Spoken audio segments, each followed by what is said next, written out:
Bonsoir, bienvenue dans le Mag Sport en compagnie des meilleurs spécialistes de cyclo-cross et de notre chroniqueur cyclisme et donc cyclo-cross, Geoffrey Cornio. Bonsoir Geoffrey. Bonsoir. Alors vous avez décidé de nous faire découvrir deux jeunes ce soir, Mathieu Rigolo et Mathieu Urbain.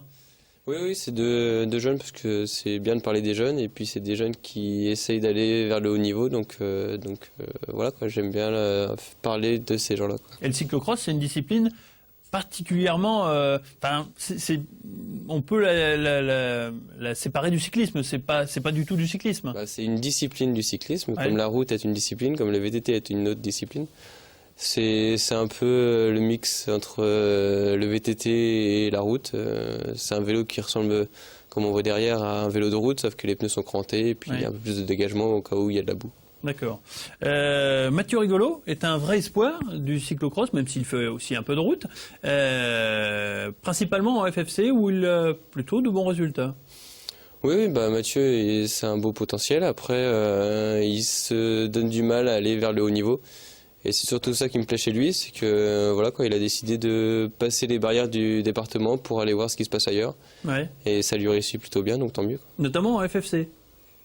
Oui, j'essaye d'aller partout autour du département, un peu en Île-de-France, en Bourgogne, partout. Pourquoi le cyclocross ? J'ai démarré déjà par la route et puis après je suis venu par le cyclocross petit à petit parce que bouche à oreille, quoi, à force d'en parler. D'accord. Et jusqu'à maintenant, est-ce que la barrière est haute ou est-ce qu'on réussit à un petit peu surnager par rapport à d'autres spécialistes qui sont là depuis plusieurs années ?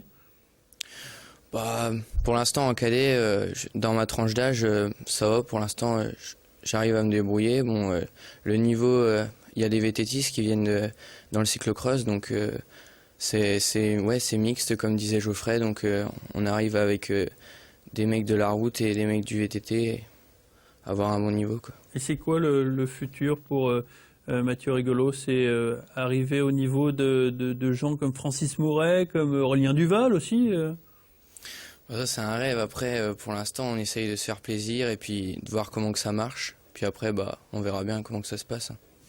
Mathieu Urbain est à vos côtés. Mathieu Urbain, il est le cran un petit peu en dessous puisqu'il est encore en FSGT. Est-ce qu'on a envie, à un moment donné, de franchir cette marche et passer en FFC ? Bien sûr qu'on a envie. De toute façon, c'est le but. On est jeune, il faut aller en FFC.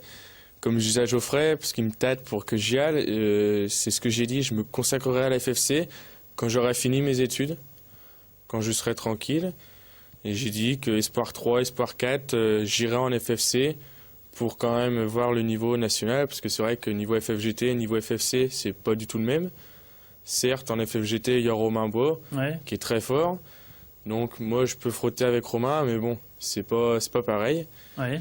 Qu'en FFC, c'est vrai qu'il y a beaucoup de niveaux. Je vois, j'ai fait quelques crosses avec notamment la semaine dernière à Ben avec Geoffrey, où on a fait 1 et 2, qui s'est mis devant, qui m'a attendu, qui m'en a fait baver. Il a fait un peu le prof, et puis c'est vrai que c'est différent, quoi. C'est un autre niveau. Voilà, c'est un autre niveau, c'est un autre monde. Donc c'est vrai que plus tard, j'irai en FFC, mais pour le moment, je finis mes études, mon travail, et après j'irai en FFC. Cyclocross. Geoffrey, pour le téléspectateur qui est néophyte, FSGT, FFC, c'est quoi? C'est du chinois un petit peu?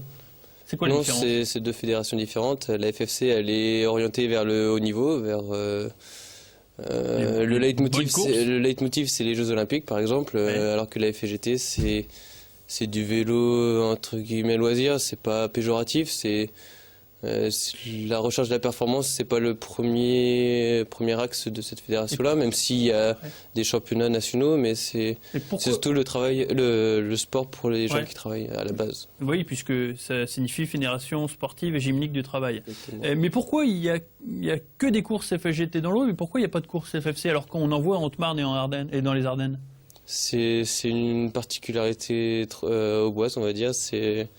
Plusieurs clubs ont une culture FFGT. Pourquoi j'aimerais bien. Il y a un coût, certainement aussi.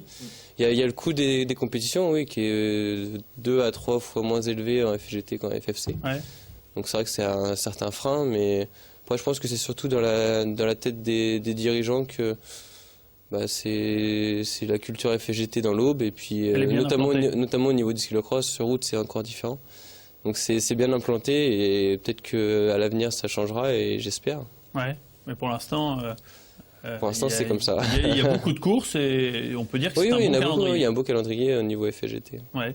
À côté de vous, une roue de cyclocross, c'est vraiment spécifique parce que c'est pas un boyau comme un autre, quoi. C'est justement comme on parlait par rapport au niveau, c'est quand on arrive au haut niveau qu'on se rend compte que le matériel devient très important. C'est le cas pour la route, mais c'est le cas énormément pour le cyclocross. L'utilisation des boyaux, en fait, donc c'est un tout en un, on va dire, c'est un pneu avec chambre à air intégrée collé à la jante, qui peut avoir un coût de 80 € le boyau, donc c'est pas négligeable. Quand on fait du haut niveau, c'est obligatoire d'avoir ça. C'est plein de choses comme ça. Après, il y a différents comme ce type de boyau avec plus ou moins de cran, Ouais. mais c'est plein de particularités comme ça. Ça devra faire l'objet d'une seconde émission, Geoffrey, parce que c'est déjà fini.